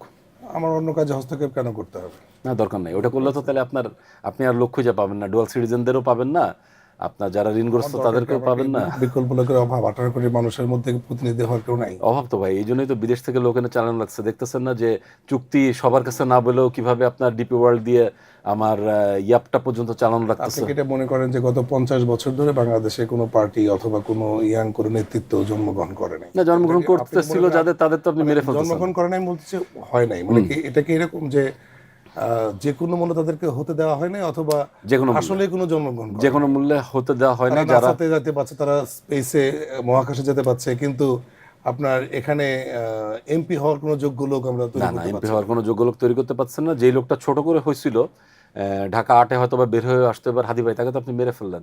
মারছেন কি জন্য? ব্যাপারটা হচ্ছে যে কোনোভাবেই আমরা এখানে আমাদের চেয়ে কাউকে যোগ্য আমরা কেন করতে দিচ্ছেন না জানেন? বিকজ আপনি একটু খেয়াল করে দেখেন যে আমাদের দেশে মানুষ 20 কোটি। ট্যাক্স দেন বা না দেন, ভ্যালুয়েটেড ট্যাক্স আছে। দরিদ্র যে মানুষটা একেবারে ভিক্ষা করে যিনি খান আর কি, উনিও যদি 100 টাকার জিনিস কেনে, কোনো না কোনোভাবে ওষুধ বলেন বা ওনার বাচ্চা দুধের জন্য উনি 15 টাকা ট্যাক্স দিয়ে দেন। একটা মিনিমাম জায়গা ধরছি 100 টাকা। 100 টাকাও যদি আজকে বাংলাদেশে 15 কোটি মানুষ কেনে এবং 15 কোটি মানুষ যদি 10 টাকা করেও ট্যাক্স দেয়, বাংলাদেশ সরকারের কাছে আজকে জমা হচ্ছে 150 কোটি টাকা। এই টাকাটা যখন আপনি ট্রান্সপারেন্ট করতে চাবেন, তখন আপনার দরকার হচ্ছে একজন মেম্বার অফ দি পার্লামেন্ট। সে প্রশ্ন করতে পারবে, সে মানুষের জন্য কথা বলতে পারবে। ওই জায়গাটা যদি আপনি ব্লক করে দেন, এই 125-50 কোটি টাকা প্রত্যেক দিন আপনার বাইরে নিয়ে তাদের ইকোনমি স্টেবল করাটা ইজি, তাদের সোশ্যাল সিকিউরিটি স্টেবল করাটা ইজি, আর বাংলাদেশকে একটা ডাস্টিং প্লেস বানায় রাখাটা easy. That is the reason. আচ্ছা, আমরা একটু সরাসরি কিছু সাংবিধানিক প্রতিষ্ঠানের দিকে যেতে পারি। ওকে। রাষ্ট্রীয় প্রতিষ্ঠান, বিচার বিভাগ, সশস্ত্র বাহিনী, প্রশাসন, নির্বাচন কমিশন, দুর্নীতি দমন কমিশন, এই যে সাংবিধানিক ও রাষ্ট্রীয় প্রতিষ্ঠানগুলো রয়েছে, এগুলো বর্তমানে আপনি কি মনে করেন এগুলো অস্বচ্ছ? আসলে আমি মনে করার থেকে বেস্ট হচ্ছে আপনি কিছু প্যারামিটার সেট করে দিবেন, আপনি কিছু ডাটা নেবেন যে ওনারা গত 5 বছর গত 1 বছরে কি কি কাজ করেছেন, দেন আপনার ডাটা কথা বলবে। আমি মনে করছি না আমাদের জাতীয় লেভেলের কথা ডাটা। বলছে, এটা আমরা প্রশ্নের মধ্যে রেখেছি যে এটা Okay. বলাই হয়েছে যে এটা অস্বচ্ছ, না হলে তো স্বচ্ছ কেন হবে? হ্যাঁ, যদি ডাটা কথা না বলতো তাহলে তো স্বচ্ছ, স্বাধীন এবং শক্তিশালী করতে আপনি কি পদক্ষেপ নেবেন? মানে আমরা ধরে নিয়েছি যে এটা এখন স্বচ্ছ ওকে নাই, ওকে ওকে এখন শক্তিশালী নাই, এখন স্বাধীন নাই, ধরে নিয়ে কিন্তু প্রশ্নটা করা। ইনারা যদি স্বাধীন থাকতেন তাহলে তো আর আমাদের আমার এই প্রশ্ন দরকার ছিল না। না না, আমাদের প্রধানমন্ত্রীর কথা আমি বলি, ওনাকে তো ইউএন সার্টিফাই করে দিয়ে গিয়েছে। যদিও ইউএন এর অনেক ধরনের অনেক জায়গায় প্রশ্ন আছে, বাট ইউএন কিছু প্যারামিটারে ওনার জন্য রিসার্চ করে বলে দিয়ে গেছেন হি কিল্ড দিস পিপল, এবং কিভাবে কিল করেছে এই বিচার বিভাগ বলেন, প্রশাসন বিভাগ বলেন, সশস্ত্র বাহিনী, আইন শৃঙ্খলা বাহিনী, নির্বাচন কমিশন, দুদক, সবার মাধ্যমেই তৈরি করেছেন। সো আপনার সবার যে জায়গাটা ছিল গত 17 বছরে, ওই জায়গায় আপনি পলিসি রিলেটেড কোনো চেঞ্জ তো এখন আনতে পারেন নাই। আপনি এখন পর্যন্ত না আর্টিকেল 140 চেঞ্জ করছেন, না 23 চেঞ্জ করছেন, না আপনি 47 চেঞ্জ করছেন, না 70 চেঞ্জ করছেন, কোনোটাই তো চেঞ্জ করেন নাই। ওই যে অন্ত্রে যে আপনি যেরকম বললেন যে মানুষগুলো তো চেঞ্জ হয় না, ওনাদের তো ইন্ডিয়ানিটি দেওয়া আছে। কোনো মানুষ যদি চেঞ্জ না হয়, কোনো মানুষকে যদি আপনি দোষী না করতে পারেন, তাহলে তো আলটিমেটলি কিছুই চেঞ্জ হয় নাই। So you need to change. এখানে আরেকটা প্রশ্ন আমরা চলে আসছি, সেটা হলো কল্যাণ রাষ্ট্র বিনির্মাণে স্বেচ্ছাসেবা নীতি, এটা ভলান্টারি পলিসির কথা বলেছে। স্বেচ্ছাসেবা নীতি প্রণয়নের মাধ্যমে জনগণকে সম্পৃক্ত করার কি পরিকল্পনা আপনার? দুর্দান্ত পরিকল্পনা আমার আছে, যে জন্য আমি আমার বিডি ক্লিনকে বলছিলাম যে ভাই আসো আমরা একসাথে কাজ করি, অ্যাটলিস্ট আমার এলাকায় 2টা খাল আছে, খাল 2টা আমার সাথে থেকে পরিষ্কার করো। তার উত্তর হচ্ছে আমরা কোনো রাজনীতির নামগন্ধ আছে এমন কারো কাছে যাই না। এরপর আমি চেষ্টা করছি আমাদের নিজস্ব লোকজন নিয়ে কাজ করার জন্য। তো ওনারা যে ভয়টা পাইলেন, ভয়টা অমূলক না, কারণ আপনি আর্টিকেল 19 কনফার্ম করতে পারেন নাই। উনি জানে যে যদি এই লোকের সাথে যাই কাজ করতে, রাজনীতির গন্ধ থাকার কারণে ওনার ইচ্ছা যদি সঠিক ইচ্ছা হয়, তারপরেও যখন অন্য দল ক্ষমতায় আসবে তখন অন্য দল এসে আমরা ধরবে। তার মানে আমরা ধরে নিয়েছি যে এমন এমন আইন নিয়ম আমরা করেছি বা নিয়ম আইন করেও একটা রাষ্ট্রকে ধ্বংস করে ফেলা যায়। ফেলা যায়। এবং আপনি যদি তাকান দেখবেন আর্টিকেল 23 নিয়ে কেউ কোনো কাজই করে না, আমার কোনো স্টেট পলিসি নাই। 5 বছর যখন একটা সরকার কাজ করছে, 5 বছর পরে ওটা জিরো হয়ে যাচ্ছে। কোনো না কোনো জায়গায় নাম চেঞ্জ করা লাগছে, কোনো কোনো জায়গায় বৈদেশিক অ্যালাইনমেন্ট আপনার ঠিক করা লাগছে। কেন লাগছে? কারণ নতুন যে আসছে সে অন্য কারো ম্যান্ডেট নিয়ে আসছে। যদি জনতার ম্যান্ডেট নিয়ে রাষ্ট্র ক্ষমতায় আসতো পলিটিক্যাল পার্টিগুলা, তাহলে তো তাদের স্টেট পলিসি কখনো চেঞ্জ করা লাগতো না। আমরা স্টেট পলিসিতে চলে যাই সরাসরি। ওকে। আমাদের স্টেট পলিসির মধ্যে আমার কাছে সবচেয়ে গুরুত্বপূর্ণ মনে হচ্ছে ভূমি বিন্যাস ও ব্যবহার নীতি, ওকে, স্বাস্থ্যনীতি, শিক্ষানীতি, শিল্পনীতি, খনিজ নীতি, তারপরে এখানে একটা জনবান্ধব বিচারিক নীতি আছে। তো এই যে আপনার স্টেট পলিসি, এই স্টেট পলিসি এগুলো তো আসলে একটা একটা করে বলতে গেলে একটা করে প্রোগ্রাম হয়, যার কারণে আমি সবগুলোকে একসাথে নিয়ে এসেছি অন্তত পক্ষে তার ভাবনা এবং প্রস্তুতির মধ্যে আছে কিনা বা তার প্রিপারেশন আছে কিনা এটা জানার জন্য, যে উনি যদি আইন প্রণেতা হন তাহলে তো অন্তত পক্ষে এই স্টেট পলিসি নিয়ে ওনাকে একটু কাজ করতে হবে। তো এই ব্যাপারে আপনার কোনো প্রস্তুতি আছে কি? হ্যাঁ, ডেফিনেটলি প্রস্তুতি আছে। আমি যদি ভূমির হিসাবটাই ধরি, আপনি যদি বাংলাদেশের দেখেন যে বাংলাদেশের 70-80% মামলাই চলতেছে ভূমির উপরে কাজ করে, ভূমির বিরোধকে কেন্দ্র করে। তো ভূমির বিরোধ আপনি যদি আরেকটু তাকান, আপনি যদি আমাদের সবচেয়ে ডেজিগনেটেড এরিয়া চিটাগাং হিল ট্র্যাক্স নেন, চিটাগাং হিল ট্র্যাক্সের পুরো গ্যাঞ্জামটাই ডিপেন্ড করে বেঁচে আসেই ভূমি নীতির কারণে। ওখানে ভূমিনীতি, আপনার কি মনে হয় না যে ওখানে যারা প্রশাসন আছেন, যারা দক্ষ মানুষজন আছেন, তারা চাইলেই এটার একটা সিস্টেমেটিক জায়গায় নিয়ে আসতে পারতো, কিন্তু ওনারা এটা কখনো করবেন না, যাতে প্রবলেমটা জিয়ে থাকে। আপনি বাংলাদেশের টোটাল জায়গাগুলো দেখেন, আপনি যদি ওয়াকফ স্টেটগুলোর দিকে তাকান দেখবেন ম্যাক্সিমাম ওয়াকফ স্টেট বেদখল হয়ে গেছে। যারা ওটা করতেছেন তারাও জানেন না যে কিভাবে এটা দখল করে খেতে হবে। আপনি যদি ব্যক্তিগত পর্যায়ে চিন্তা করেন, মাইক্রো লেভেলে, তাহলে দেখবেন যে প্রত্যেকটা জায়গায় ভাই ভাইয়ের সাথে মিসট্রাস্ট ইস্যুটার জায়গাটাই হচ্ছে জমি, মাত্র 1 ফুট জমি। তো ওইটা কিন্তু আপনি খুব সহজে ট্যাঞ্জিবল করে ফেলতে পারেন, খুব সহজে তাদেরকে ডেকে এনে বুঝাতে পারেন দিস আর দ্য থিংস। আমাদের যে ভিলেজ কোর্ট যেগুলো আছে, এই জায়গাগুলো কিন্তু একদমই অ্যাক্টিভেটেড না। এই জায়গাগুলোতে আপনি কাজ করতে পারেন। আপনি যদি দেখেন যে বিগত কয়েকটা সময় আমাদের গ্যাসের যে নীতিটা ছিল, খনিজ বা ওই জায়গাটাতে, এইগুলো মানুষ কি করেছে, কোনো না কোনো সরকারকে দিয়েছে, বাইরের কাউকে দিয়েছে, দেওয়ার পরে ওনারা একটা নির্দিষ্ট নিয়মের বাইরে যে কাউরে না কাউকে টাকা দিয়েছেন, দিয়ে এক্সপ্লয়েট করে চলে গিয়েছে। নীতিগুলো ধরেন যেমন খনিজ নীতি বা অন্যান্য যে নীতিগুলো রয়েছে, সেখানে যাতে কোনোভাবেই বাংলাদেশে কোনো খনিজ বিজ্ঞানের সৃষ্টি না হয়, নিজেরা যাতে কোনো খনি উত্তোলন করতে না পারে, এটার জন্য যা যা ব্যবস্থা করা সব তো করেছেন, অসুবিধা কিন্তু ওটা তো কোনো চেক এন্ড ব্যালেন্স হয় নাই। আসলে কে কতটুকু নিচ্ছেন আপনি তো জানেন আমরা না। তো পলিসি করেছি যাতে আমরা জীবনে কোনো কিছু করব না। হ্যাঁ হ্যাঁ, পলিসি করছেন জীবনে কিছু করব না। হ্যাঁ, তো আমি করবই না, আমার পলিসি হচ্ছে আমি জীবনে কোনো কিছু করব না। রাইট। আপনি দেখেন আমাদের শিক্ষা ব্যবস্থা, শিক্ষানীতির কথা বলছি, যে আমি এমন শিক্ষা ব্যবস্থা করে রাখবো যেখানে আমার এখানে কোনো স্কুল কলেজ বিশ্ববিদ্যালয় থেকে পাশ করে যাতে সে কোনো কিছু করতে না পারে। শিক্ষা ব্যবস্থাই করেছি যাতে সে শিক্ষিত না হয়। রাইট। আপনি নিরাপত্তা খাদ্যনীতির কথা বলতেছেন। আপনি ওই যে আমাদের যিনি সচিব ছিলেন মাহবুবুল কবির মিলন, উনার তো কোনো কিছুই আপনি মানেন নাই। উনি যত ধরনের ল্যাব টেস্ট করে আনছেন, ল্যাব টেস্ট করে আনার সাথে সাথে 100 কোটি টাকা উনি তো বলেনি যে অমুক মন্ত্রী ছিলেন, প্রত্যেকটা দিয়ে উনার ওই খাদ্যনীতি আপনি নীতি যদি আমার যদি এগুলো ঠিক থাকে, আমার আইন অনেকে বলে যে কার্যকরী করবে, কার্যকরী করার জন্য তো আইন লাগে, সেটা করো, তাই না? আইন তো সবকিছু।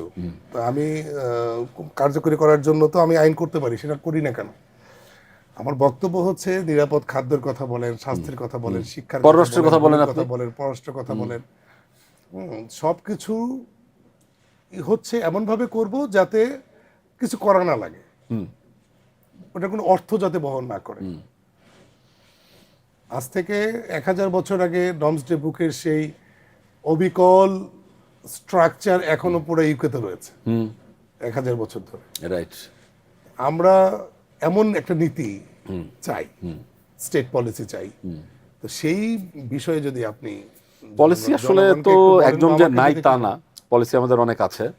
আমি কিন্তু উদাহরণ দিয়ে বলছি যে আপনি বলছেন 5 বছর পর পর বদলায় যায় এই পলিসি না, মানে আমাদের জন্য একটা পার্মানেন্ট পলিসি। পার্মানেন্ট পলিসিতে আসলে অ্যাকাউন্টেবিলিটি আসতে হবে, জনতার অংশগ্রহণ হতে হবে। আমরা দেখছি যে আমাদের জনগণের ভিতরে অনেক মানুষই এখন পর্যন্ত শিক্ষার আলো বঞ্চিত, একদম বেসিক রাইটস বঞ্চিত। এই জন্য সবসময় আমরা একটা কথা বলি, কথাটা হচ্ছে if you cannot change the people, change the leader. আপনি যদি লিডার চেঞ্জ করেন, আপনি গত 50 বছরে অন্য দেশগুলো কম্পারেটিভলি আমাদের কাছাকাছি যারা, তাদের ভিতরে আপনি মালয়েশিয়া, সিঙ্গাপুর, হোয়াটএভার ইউসে দেখবেন যে ওনাদের লিডাররা অনেক বেশি এগিয়ে এসেছিল, ওনারা লিডাররা এথিক্যাল ছিল, ওনারা দেশের জন্য চিন্তা করেছেন, যেটা আমাদের দেশে এখন পর্যন্ত হয়তো বা কম হয়েছে দেখেই আমাদের এই অবস্থা। সো এটা আপনি একটা পলিসি হিসেবে নিতে পারেন, if you cannot change the people, change the leader. আর আমি আমার জনগণের জন্য, যেহেতু একদম শেষ পর্যায়ে, আমি ওনাদেরকে সবসময় একটা কথা বলি যে আপনি ভোটটা দিবেন, ভোটটা খুব ইম্পর্টেন্ট। আমার প্রতিটা আসনে এবার সাধারণত সরকারের মোরালেস 15 থেকে 20 কোটি টাকা বরাদ্দ। ভোটারদের ক্ষেত্রে প্রত্যেকের ট্যাক্স প্রায় 500 থেকে 700 টাকা। নিজের টাকাটা নষ্ট করবেন না। জুলাই আগস্টে এই ভোটের অধিকার প্রতিষ্ঠা করার জন্য 1400 মানুষ প্রাণ দিয়েছিলেন, যার মধ্যে 200 মানুষ একদমই ছোট বাচ্চা।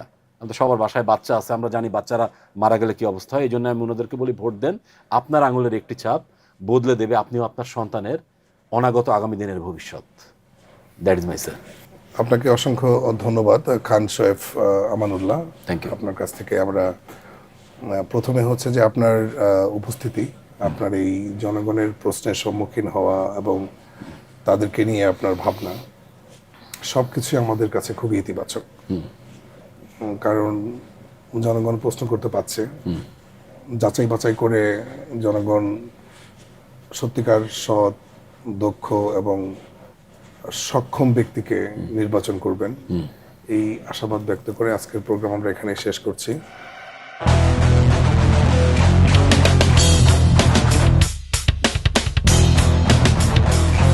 এই রাষ্ট্রের মালিক জনগণ।